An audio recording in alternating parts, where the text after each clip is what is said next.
Hey gamers, welcome back to the Old Warlock Podcast, episode number 14. It's been a while. It has. How do we know it's number 14? Because I just Because the last one was 13? Sure was. Strange how that works. I know, it's crazy. We're excited. What do you think the next one will be? 15. Actually, it'll be 14A. It's true, you make a very good point. Yes. Because as with all of our podcasts recently, since we've had a Patreon, we split our podcast episode down the middle. So the first, probably 2/3, are available for free on whatever podcast. So that's not down the middle, is it? You like. And available. Well, on you YouTube. said the first half. It's not the first half. It's the first 2/3. The last third that's a different thing. You know, it's 3:35 p.m. right now. We've been doing this for 3 hours at this point. Oh no! I know, it's crazy. It just means gonna have to kill you. Oh, so I see. I just want people to know we've crossed the line. what kind of hellscape I have spent the last 3 hours of my Sunday. It's Monday. It's my Sunday. It's the world's Monday. I don't care about the rest of the world. Yes, we have established that in earlier podcasts. We have. No offense to you guys. I think you're all great. But going back to what I was saying, the first 2/3 of the podcast are available for free on all podcast platforms and on YouTube. But the last third or so-ish of the podcast, we usually have been putting on Patreon recently. At least the video version. Yeah, the video version, not necessarily the audio, but we make that available to all of our Patreon subscribers. Yes. Because we're influencers now. Are we? Yeah. Micro-influencers. Niche, internet, micro celebrities. That's us. Micro celebrity influencers. We're adding another one on there. Well, why not? What is that, 5 descriptors? Yeah, we could. Yeah, we got quite a few. I like it. Listen, we've got to be honest with you guys. Like we said, we've been doing this for 3 hours at this point. I don't know if we have much of a plan for this podcast. We have absolutely no plan for this. That's okay.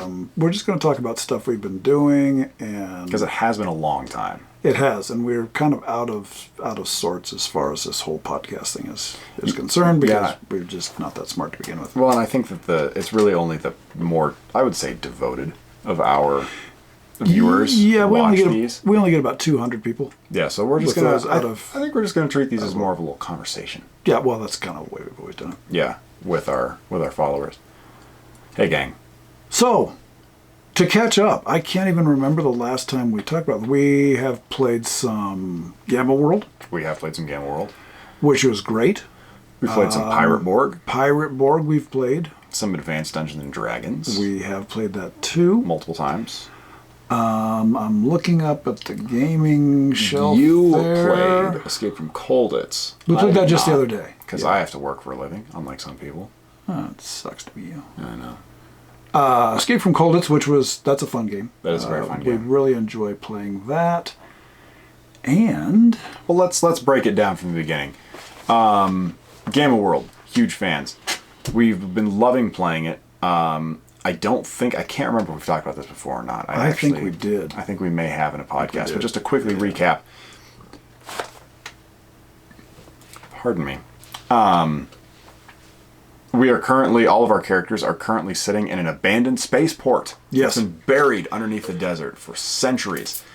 And so there are several instances where we should have died by this yes, point. 100%. by all accounts. Yeah, there's really no reason for us to be alive. But we're having a great time. We're exploring this old spaceport. We've killed some scorpions, basically just rad scorpions from Fallout. We almost had to fight a weird lizard, but we had the wherewithal to not fight the weird lizard, so we survived that encounter. We had to fight a plant that throws grenades, which was really odd, but we survived that. We did go over this in the earlier podcast. It's not grenades, they're explosive seed pods. Different thing. We had to fight a plant that throws grenades, and we survived We that had this experience. exact same conversation. We did. Yeah, you did a good little repeat here. But that really has been a lot of fun. I want to get back to that at some point. Well, and I think you guys were planning on establishing a base of operations out of that spaceport. Yeah, well, That's what you were discussing. Yeah, because we had made our way into an office, like behind the front desk. Like, when you go to the airport and you're like, I'm flying Lufthansa, and so you go to the Lufthansa desk, and then you check in your stuff. It's like the area behind that, basically, is I think kind of where we were set up. Yeah, but I think that you were looking at establishing that also as like a place that you could mine for technology. Yeah, and we were you're gonna try and defend it. Right. That was where we left off. Yeah, even though between us we have 2 guns and a bunch of sticks. And I think the guns have like 3 rounds or something. And one of them's just a stun gun. I don't think it's even a real. Yeah, but no, I think that's going to be a really fun adventure, and I think it's almost somewhat problematic that we have 4, 5 campaigns in various RPGs going on at the same time. We were talking about that earlier, that right now we have so many, we're trying out so many different games right now. Without forgetting about D&D, of course. Right. That we have to be kind of careful that we just don't get so out of sync with everything that we can continue to carry things forward. I mean, we're set up to where we're playing about once every 3 weeks. Yeah, vaguely. But we've got 1, 2, 3, 4 different RPGs going right now. Plus, we're playing board games on some of those every 3 week tries as well. But as we were talking earlier, what we'll end up doing, we'll probably end up doing this on the Patreon channel. I'm just trying to get my backyard outdoor gaming setup sorted out. I had to rebuild my patio cover. The wood had all rotted out, so I had to replace a bunch of 4x4s and whatever, and that was a problem.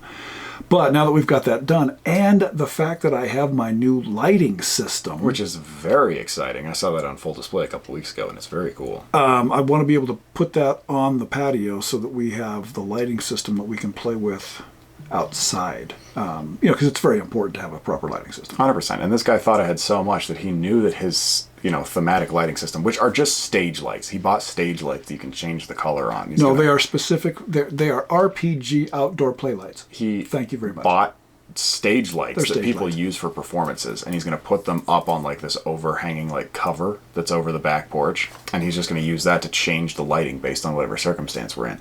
And he thought ahead so much with this that he knew that between the various forms of fire, the lanterns, and these new colored lights, we're not going to be able to see. So he bought pens that have lights in them so that we can see what's going on our pages. He's really thought of everything. Well, but I mean, we played this once before. We played it last year outside, and the problem was the year before that quite a few times. Yeah. In fact, has it been 2 years since we played out there? No, I think we played out there one time last year. Which isn't enough. No. And the summer is rapidly winding down, and trust us, where we live, once summer's gone, you don't play outside. Weird, though. It has. It's been a problem.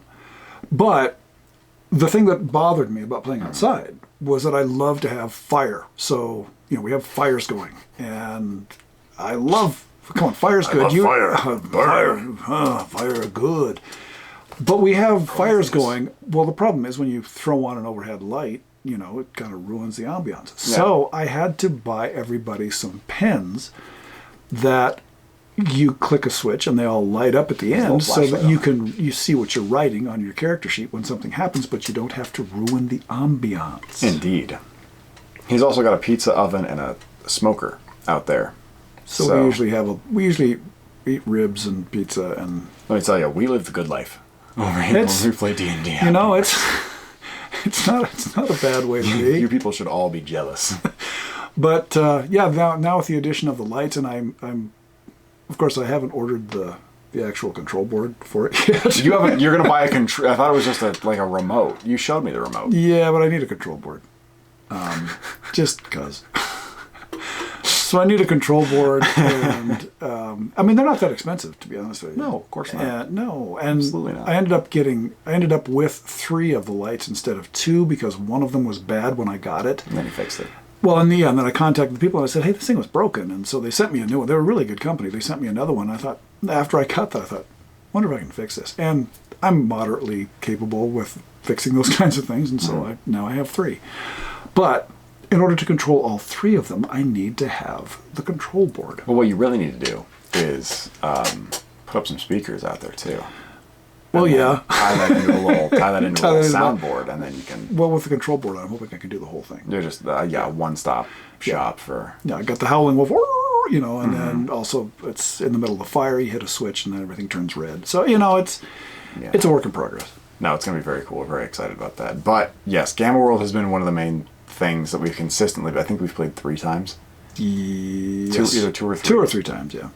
It's been a couple of months since we've done that one, and then we played Pirate Borg not too long ago, which we made a full YouTube video about.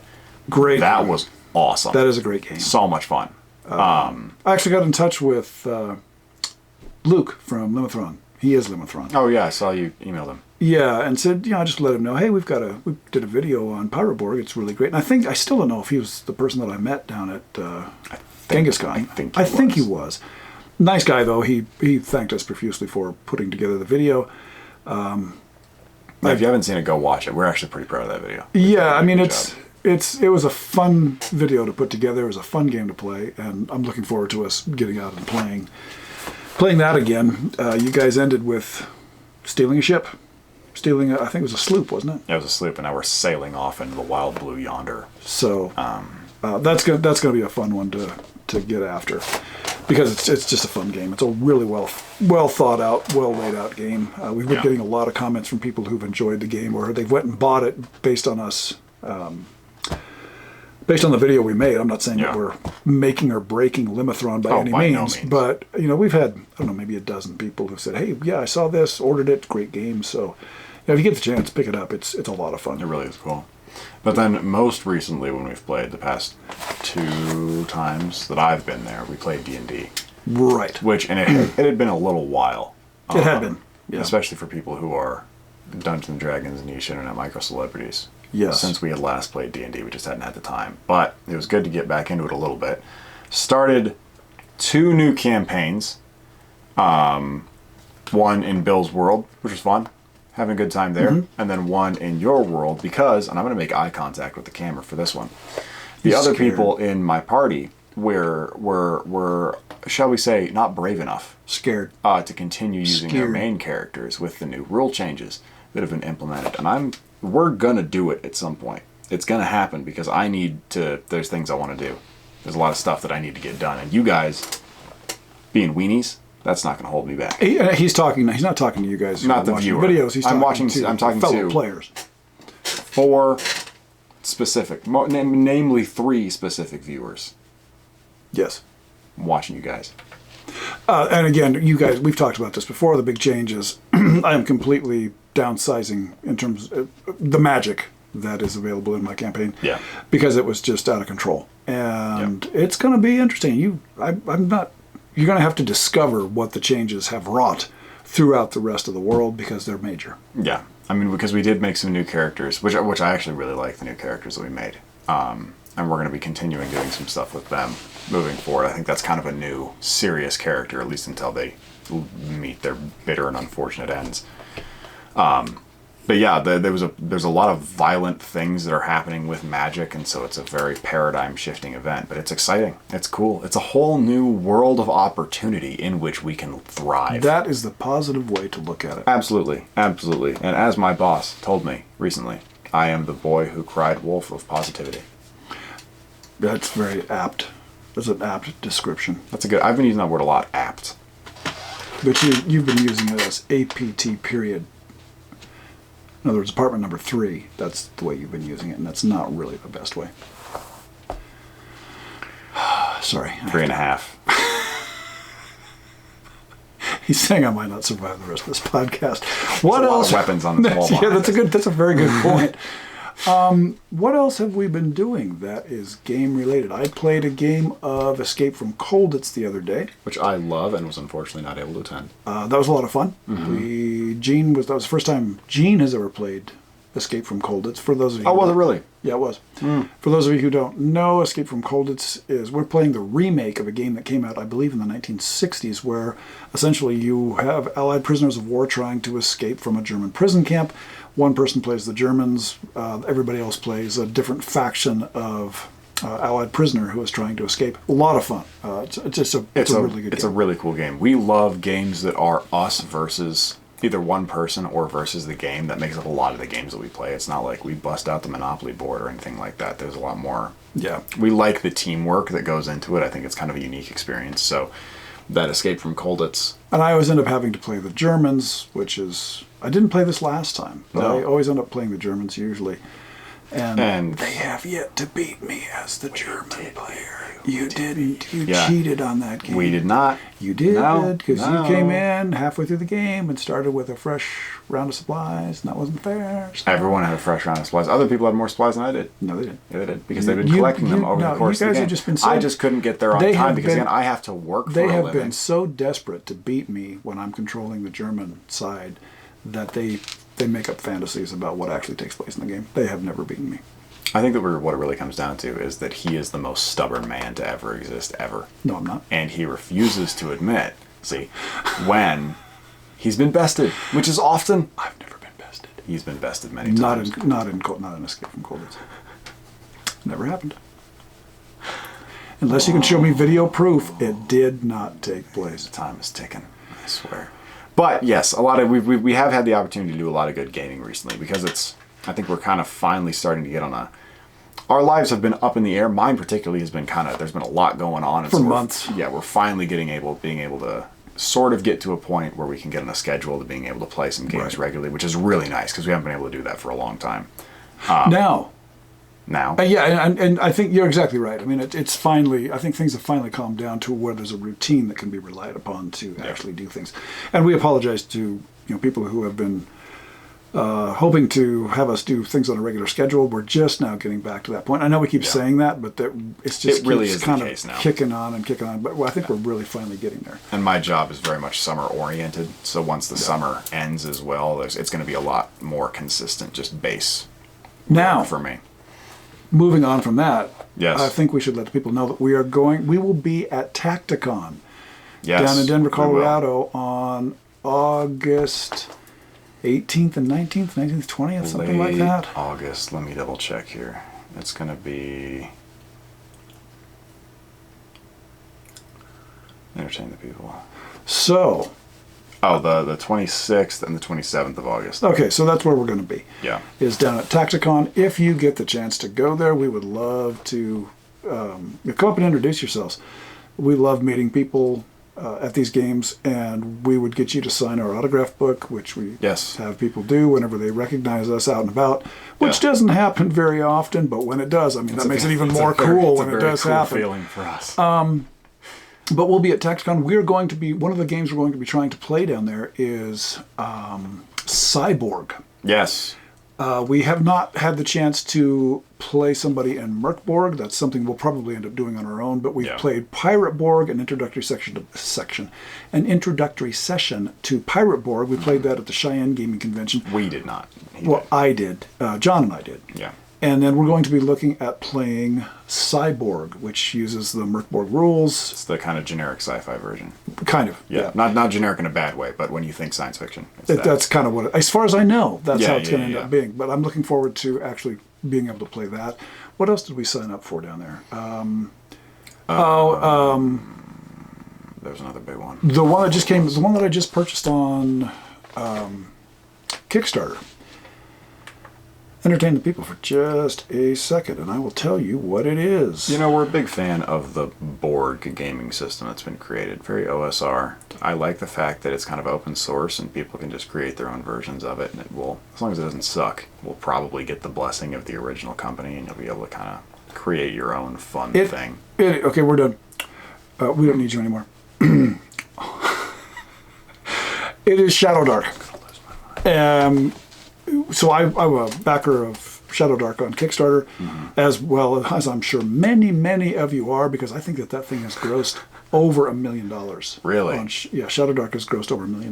Dang. But the woman who does it, I'm a big admirer. She gets after it in terms of marketing, creating content. She deserves to have. Which game is this one? This is the old school RPG. Okay. You might not have seen it. I might not have shown it to you. I remember us talking about it vaguely. But anyway, I'm really impressed with what she's done, and I'm looking forward to running an introductory session. I don't have my... Shadow Dark should have just shipped. I haven't received my copy yet. You haven't gotten it yet? Okay. No. But hopefully... Well, I'm assuming that somebody down at Tacticon is going to have a copy that they're going to be running. But we'll see how that goes. But I'm curious to see someone else's take on it before I jump into it myself. But excited about playing that. Yeah, that's going to be a lot of fun. And I think we're doing something else. I think there's a couple other smaller things we may have signed up for. Yeah. But yeah, we're going to be there that Saturday afternoon and evening.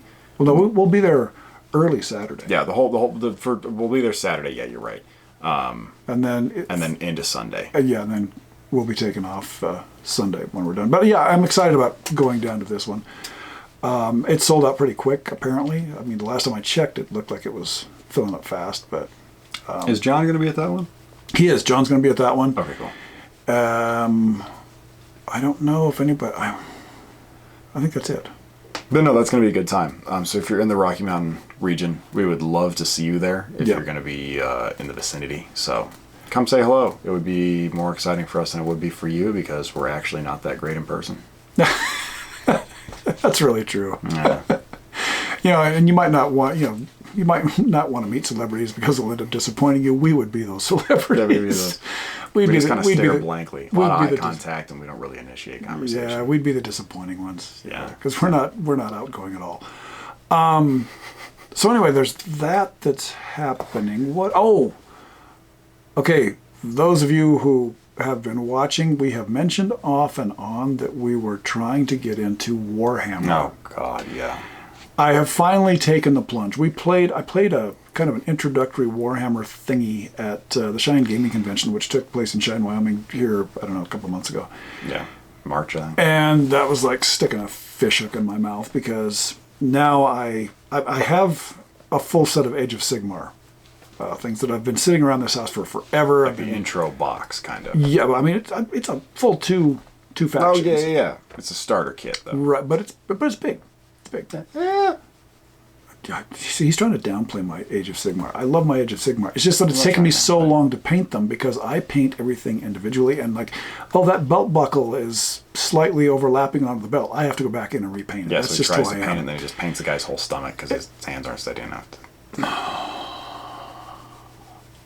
He thinks that he is going to be killing me. I don't think that's going to be the case. Anyway, John called me, my friend John called me the other day and said, okay, I got to jump into this Warhammer thing. John lives down in Colorado, and he has been going to game stores to talk to... Tired there, are you? Yeah. Tired of all this crap. No, I'm just kidding. John has been going to game stores and talking to people about Warhammer, so he's been that creepy guy who sits, over behind people who are playing the game and just stares. just watches, then asks really odd questions. Hi, John, if you're watching. Just messing with you, John. Yeah. But anyway, he called me up the other day and said, I have got to start playing this game. So he ordered a really big starter set. I want to say it's what is it, a combat squad or something? You have to forgive me because I do not know much of anything about Warhammer. It's from Warhammer 40,000, not from standard.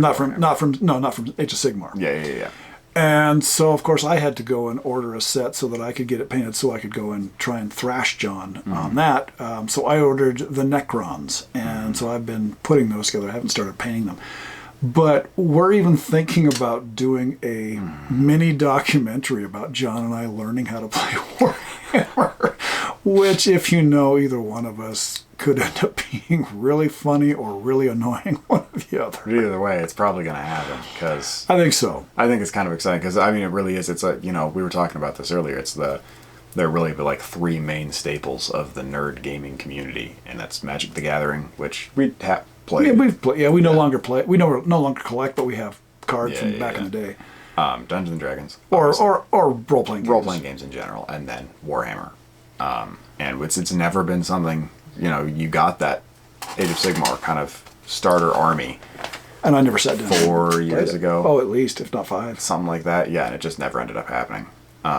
But yeah, it seems like it's a lot of fun, and it seems like something that we could really have fun with and really get into. So it's so exciting. The future is limitless. Well, and then that combined with my 3D printer, I mean, a lot of the stuff that I see on if you do 3D printing, there's a website called Thingiverse where you can go and people just post this cool stuff that they made for you to 3D print on there.